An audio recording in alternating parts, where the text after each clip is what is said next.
Measure out where you want to place the track stop.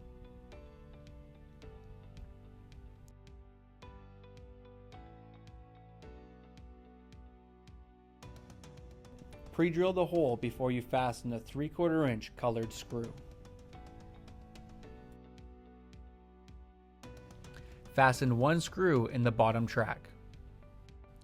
Use the stopper to level the pull bar by adding pressure against the pull bar. Pre-drill the hole before you fasten the 3/4 inch colored screw.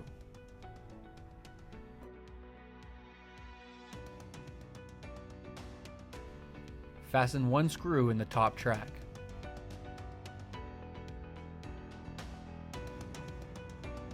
When properly aligned, fasten the second screw in both top and bottom stoppers.